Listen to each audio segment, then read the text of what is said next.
The CNN studio buzzed with anticipation. Host Rebecca Mitchell opened the segment. Tonight, we're joined by two legal experts to debate the Voting Rights Protection Act, currently before Congress. Harvard Law Professor Emeritus Alan Dershowitz, who has argued before the Supreme Court and represented several high-profile clients, and Texas Congresswoman Jasmine Crockett, a former public defender and civil rights lawyer, now serving her first term in the U.S. House. Dershowitz sat upright, silver hair neatly combed. Crisp navy suit at 85. He carried the weight of decades in academia. His expression? Firm. He hadn't come to discuss. He had come to dominate. "Thank you for having me, Rebecca," he began, his Boston accent still sharp. "I've been teaching constitutional law since before the Congresswoman was born. The public deserves to hear from someone who actually understands the legal complexities involved." The condescension was unmistakable. He shuffled his papers, highlighting sections of the bill, past court rulings, props to underline his authority. Across the table, Crockett sat composed, gold necklace catching the light. At 43, the Yale-educated attorney had built her reputation differently, not in elite circles, but defending everyday Americans in courtrooms and now in Congress. "Good evening," Crockett said evenly, her Texas roots in her voice. "Unlike some, I'm not here to lecture from an ivory tower. I'm here to talk about legislation that impacts real voters, people I've represented in court. And now in Congress." Rebecca Mitchell nodded. The tension was electric. "Let's begin with the basics. Professor Dershowitz, you've called this bill an unconstitutional overreach. Congresswoman Crockett, you're one of its co-sponsors. What's at stake?" Before Crockett could respond, Dershowitz leaned forward. "What's at stake is nothing less than the constitutional balance of power," he asserted. "The Congresswoman and her colleagues want federal control over what the Constitution clearly reserves for the states. This isn't just poor policy. It's unconstitutional. I'm surprised anyone with a law degree would support it." The camera caught Crockett's faint smile. Not amusement, but recognition. She had faced this before, dismissive, condescending opponents eager to undermine her expertise. Behind the scenes, her team had prepared thoroughly, analyzing Dershowitz's debate style, his tendency to interrupt, assert intellectual superiority, and sidestep opposing arguments. What Dershowitz didn't know? Crockett had spent her weekend reviewing his past writings, not just recent comments, but essays from the 1970s and 1980s that directly contradicted his current stance. She had even spoken to 3 of his former Harvard students, who gave her valuable insights into his argumentative habits and weaknesses. In the control room, CNN producers watched closely. The segment was framed as policy, but the personal tension was creating compelling television. The network's social media team began uploading clips of Dershowitz's opening remarks. They knew this was about to go viral. Rebecca turned to Crockett. "Congresswoman, your response to the professor's constitutional concerns." Crockett straightened her papers. Her expression shifted from polite to laser-focused. "I'd be glad to address those points, Rebecca. But first, viewers should understand something essential. Interpreting the Constitution isn't reserved for Ivy League professors. It belongs to every American, especially those most affected by its interpretation." Dershowitz raised an eyebrow, opening his mouth to interrupt. But Crockett kept going. "The professor implies I misunderstand constitutional law. Let's address that. Article 1, Section 4 clearly grants Congress authority over federal elections. The 14th and 15th Amendments further empower Congress to safeguard voting rights. This isn't advanced theory. It's written law." Dershowitz shook his head, visibly irritated. "Congresswoman, I'm fully aware of those provisions. But the Supreme Court has repeatedly affirmed state authority in election administration, notably in Shelby County versus Holder." "I'm familiar with Shelby County." Crockett replied calmly. "I've litigated voting rights cases directly, impacted by it. The question isn't whether states have authority. It's whether that authority can be used to silence voters." Dershowitz's face tightened. "That's precisely the kind of emotional argument that clouds this debate. The Constitution guarantees equal protection, not voting convenience." Crockett countered instantly. "When voting restrictions disproportionately affect certain communities, that's not about convenience. It's about constitutionality." Rebecca interjected. "Let's focus on specific sections of the bill." Professor, you've criticized the requirement for minimum early voting days. Why? Dershowitz leaned forward. This is where Congress oversteps. States differ in population and resources. A uniform federal rule ignores reality and violates federalism. I have statements from election officials in 17 states warning these mandates would cause logistical chaos. The Congresswoman is pushing ideology over practicality. Crockett waited, then responded, Interesting you mention election administrators. I have statements from 23 states, including Republicans, supporting these standards as achievable and essential. She turned directly to Dershowitz. Let's talk consistency. Professor, in your 1982 book, Rights of the People, you wrote that federal voting standards may be necessary when states show ongoing discrimination or failure. You specifically endorsed national early voting standards. Has the Constitution changed? Or just your stance? The camera caught Dershowitz's brief flash of surprise. He hadn't expected her to quote his own book. Shuffling papers, he replied, Academic thought evolves with evidence. The voting landscape has changed since the 1980s. Crockett pressed. So constitutional principles shift with political climates? Interesting, for someone claiming to be an originalist. Rebecca pivoted. Let's discuss voter ID laws. Critics say your bill weakens election integrity. Crockett. Those critics ignore evidence. Multiple studies, including from the Brennan Center, show voter impersonation fraud is nearly non-existent. What's real is that 25 million Americans lack the required IDs. Dershowitz scoffed. The Brennan Center isn't impartial, and suggesting millions can't get IDs insults voters' intelligence. Crockett's tone hardened, just slightly. Professor, have you represented anyone who lost their vote because they couldn't afford ID documents? I have met elderly citizens without birth certificates. I have spoken to low-wage workers unable to visit ID offices open only during work hours. Calling these real barriers insults shows exactly the ivory tower problem. I mentioned earlier, sensing he was losing ground. Dershowitz shifted tactics. Your anecdotes don't override state authority to protect election integrity. The Supreme Court has upheld reasonable ID laws. Crockett. Then let's talk about that. In Crawford v. Marion County Election Board, the court upheld Indiana's voter ID law, but noted that evidence of actual voter burden was limited. When strong evidence shows disenfranchisement, the constitutional test changes. She lifted another document. And in your 2005 Harvard Law Review article, you criticized judges who hide policy motives behind selective constitutional readings, citing voter ID laws as examples of states using fraud claims for partisan gain. You're taking that out of context, he snapped. Am I? Crockett raised an eyebrow. Would you like me to read the full paragraph? Rebecca quickly intervened. We need to take a short break. When we return, we'll continue and hear from viewers. As cameras paused, Dershowitz leaned toward his aide, whispering urgently, pointing at his notes. Something had clearly gone wrong. Across the table, Crockett calmly sipped her water. A producer approached. Need anything, Congresswoman? I'm fine, she said evenly. But you might want to check on the professor. We haven't even reached the real contradictions yet. Call to action, mid-video. This is getting good. If you're loving this breakdown, smash that like button and subscribe. We're about to see Dershowitz's biggest mistake and Crockett's ultimate clapback. When the broadcast resumed, the energy had shifted. Dershowitz looked composed, but strained.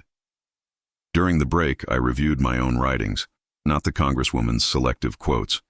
My position has always been that election laws must balance access and integrity. He faced Crockett directly. But since we're discussing credentials, let's be clear. I've argued over 50 Supreme Court cases. I've taught constitutional law to thousands of the nation's top attorneys. With all due respect, your brief tenure as a state legislator and first-term Congresswoman hardly qualifies you to lecture me on constitutional interpretation. The condescension was back, and exactly what viewers noticed. Crockett had been waiting for this. Professor, she began, her tone calm but precise, the same one she used in court when an opposing lawyer made a critical mistake. I think it's time we address the elephant in the room. You're relying on your credentials instead of engaging with the core of my argument. That might work in a classroom where students worry about grades, But this isn't Harvard Law, and I'm not your student. Dershowitz's expression tightened. I'm addressing substance, he replied. You're the one bringing up old quotes. I'm pointing out how your views have shifted over time. Crockett countered. You claimed states should have broad authority over election procedures. Yet, in December 2020, you argued that legislators weren't even bound by their own constitutions when appointing presidential electors. She held up a document. You wrote, and I quote, "The Constitution gives this power to state legislators, not to states generally." That stance would have canceled millions of votes. How do you reconcile that with your current concern for federalism? Dershowitz shifted uneasily. That was a narrow legal argument about the Electors Clause, not general election regulation. Is it? Crockett interjected. Because both deal with the same constitutional principle, balancing federalism with protecting the right to vote. Yet your interpretation seemed to change, depending on which political side benefits, the audience murmured. Dershowitz flushed. That's absurd. My positions are based on constitutional analysis, not politics. Crockett nodded slightly. Then let's review that analysis. You often cite Shelby County versus Holder to argue against federal oversight. But in that very ruling, Chief Justice Roberts reaffirmed Congress's authority to address voting discrimination. That's the authority this bill uses. She leaned forward. The difference, Professor, is that I've represented real voters impacted by Shelby County. I've seen polling places shut down in minority areas, voter roll purges that disproportionately target eligible minority voters, ID laws crafted with precision to exclude certain communities. Dershowitz tried to interrupt. Crockett raised a hand. Please. I listened respectfully to you. He went silent. You mentioned your Supreme Court experience. I respect that. But I've worked in state courts where voting rights directly affect people's lives. I've helped seniors reclaim their right to vote after bureaucratic hurdles. Constitutional theory meets real life in those cases, not academic debate. She lifted the bill text. This legislation doesn't federalize all elections as you claim. It simply sets minimum standards to prevent the worst forms of voter suppression. States still retain broad flexibility. Mitchell turned to Dershowitz. Professor, your response? He composed himself. The Congresswoman's experiences are valid, but they don't override the Constitution. It gives states, not Congress, primary authority over elections. This bill exceeds that. Section 306 alone includes 42 detailed mandates on early voting hours and locations. That's not a standard, it's a takeover. Crockett smiled and slightly. I'm glad you brought up Section 306, Professor. It's modeled on a proposal you supported in congressional testimony back in 1991. You described similar measures as appropriately tailored federal actions that respect state authority while ensuring access to the ballot. The room went silent. Crockett displayed the transcript. This is from your House Judiciary Committee testimony, March 14, 1991. Would you like me to read it? Dershowitz blinked rapidly, caught off guard. I'd need to see the full context. Of course, Crockett replied, sliding the document toward him. Take your time. As he read, the camera captured his expression. Confidence, confusion, quiet dismay. The text confirmed exactly what she said. Crockett turned to the camera. This highlights my main concern. Too often, voting rights are discussed as legal theories instead of real protections that affect real people. The same experts who once supported federal voting safeguards now oppose them, not because the Constitution changed, but because political interests did. Dershowitz trying to recover. Even if I once supported similar provisions, and I'd need to confirm, the constitutional framework has evolved through later Supreme Court rulings. Crockett. Which one specifically? Because Shelby County still upheld Congress's power to address voting discrimination, requiring only updated criteria for oversight. That's precisely what this bill does, based on current evidence. She turned to Mitchell. Rebecca, the real question isn't abstract constitutionality. It's whether every American deserves equal access to the ballot, regardless of zip code, schedule, or ability. The Constitution's history and text clearly give Congress the duty to act when that access is under threat. Dershowitz shuffled his papers. The audience waited in silence. Then, his final push.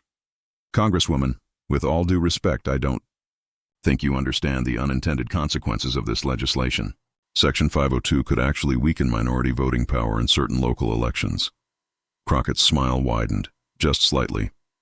Professor, I'm afraid that's incorrect. There is no Section 502 in this bill. It contains only 428 sections. The room went completely still. Dershowitz hurriedly shuffled through his papers, realizing too late he had confused this bill with another. A serious mistake for someone claiming expert knowledge. I apologize, he said, voice quieter now. I meant Section 402. Crockett responded evenly. Section 402 deals with ballot drop boxes, Professor. It has nothing to do with minority vote dilution. Perhaps you're thinking of H.R. 2722 from the last Congress. That was a separate bill entirely. The moment captured what had been unfolding all along. Despite his credentials, Dershowitz had entered the debate without fully reading the legislation, relying on talking points. Crockett, who had helped draft portions of the bill, displayed deep understanding and accuracy in every response. Mitchell turned to Dershowitz. Professor, given the Congresswoman's clarifications, do you wish to revise your position on any aspects of the bill? His trademark confidence shaken, he replied, I still have constitutional concerns, but I acknowledge that some of my criticisms may have been based on outdated or incorrect information. I'll need to review the text more closely. Crockett nodded, with grace. I appreciate that, Professor. I'd be happy to share a full analysis showing how each section aligns with constitutional precedent. Perhaps we can agree on protecting every American's right to vote. Her composed, generous tone underscored the contrast, one clinging to reputation, the other grounded in depth and experience. As the discussion ended, it was clear viewers had witnessed a defining moment, a shift in America's legal debate. Reputation alone no longer guaranteed authority. Call to action, final push. This was epic. If you agree Crockett just gave a masterclass, like and subscribe now. Turn on the bell so you never miss our breakdowns of rising voices reshaping America. Within minutes of airing, clips flooded social media. The most viral moment? Crockett exposing Dershowitz's non-existent Section 502. 1 million views in an hour. Crockett clapback and Dershowitz wrong section trended nationwide. Conservative. Analyst Andrew McCarthy tweeted, regardless of your stance on the bill, Crockett just gave a masterclass in preparation. Dershowitz brought generalities. She brought specifics. MSNBC's Rachel Maddow. We just witnessed the legal version of David defeating Goliath, with surgical precision instead of a slingshot. Behind the scenes at CNN, producers rushed to capitalize.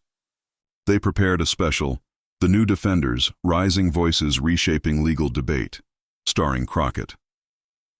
In his Manhattan apartment, Alan Dershowitz faced a rare public setback. His phone buzzed endlessly. At Harvard Law, message boards erupted. Several professors noted Crockett used the same Socratic method Dershowitz once used on students. By morning, he released a statement. While I continue to hold constitutional concerns regarding federal election legislation, I recognize Congresswoman Crockett's strong command of the issue. Public discourse benefits from well-prepared advocates on every side. Damage control? Clearly, for Crockett. The aftermath was transformative. Interview requests flooded in. Her social media tripled overnight. House Democratic leaders invited her to lead a press conference on voting rights. 3 undecided representatives called, now supporting the bill. Across law blogs and forums, a Yale professor wrote, Crockett showed that lived experience plus legal scholarship can produce a more accurate constitutional interpretation than abstract theory alone. Georgetown Law announced a panel, Credentials versus Substance, Rethinking Legal Authority. Civil rights groups seized the moment. The NAACP and Lawyers Committee for Civil Rights issued statements reaffirming the constitutional foundation for federal voting protections. Activists in Georgia, North Carolina, Arizona reported surges in volunteer sign-ups, many citing Crockett's defense as inspiration. Even conservative media admitted, Fox News legal commentator Andrew Napolitano, he relied on reputation. She relied on preparation. Days later, an unexpected twist. Alan Dershowitz requested a private meeting with Crockett in her Capitol Hill office. He arrived alone. "No cameras, no staff. Congresswoman," he began, tone humbled. "I've reviewed the bill thoroughly. While I still have concerns about specific provisions, your constitutional reasoning was largely sound. And your point about real-world impact? Well taken. Theory without application holds little value." Crockett, gracious in victory, made an offer. "Would you co-author an op-ed with me, discussing our shared principles on voting rights, while recognizing our differences in approach? The public deserves to see that constitutional interpretation doesn't have to be partisan." After reflection, he agreed. Their joint piece in the Washington Post, Finding Constitutional Common Ground on Voting Rights, went viral, this time for promoting dialogue. It concluded, "When debate centers on substance over status, on evidence over authority, democracy thrives." For Jasmine Crockett, this marked a pivotal moment. Invitations poured in from Harvard, Yale. Howard Law enrollment in voting rights courses surged. She received thousands of messages from young lawyers, especially women of color. "You showed us we don't have to minimize our experiences to face power." In Washington, the political effects unfolded. 3 Republican senators reached out, open to compromise on early voting standards. At a Congressional Black Caucus meeting, Rep. James Clyburn told her, "You didn't just win a debate. You changed how this issue will be discussed from now on. That's how lasting change begins." Weeks later, a revised version of the Voting Rights Protection Act passed the House, with bipartisan support. Senate prospects? Uncertain, but momentum? Unmistakable. The Crockett-Dershowitz exchange became a case study in law, communications, and political science. A clear example: preparation, expertise, moral conviction can challenge established authority. It reminded America, in a healthy democracy, ideas must stand on their own merits, not the titles of those presenting them. Reflecting later with her team, Crockett said, "This was never about embarrassing Professor Dershowitz. It was about ensuring every voter's right to participate in democracy is protected through constitutional interpretation and real-world practice. When legal theory meets lived experience, that's where justice begins." Final call to action. If this breakdown moved you, like, subscribe, and share. We bring you the most significant political exchanges and their impact on America's future. Tap the bell. The next rising voice could change everything. Let me know in the comments. Was Crockett's Section 502 moment the ultimate mic drop? Or was it her grace under fire that won the day? Drop your thoughts below. We read every comment, formatted, punctuated, and YouTube optimized, ready for voiceover, captions, and viral impact.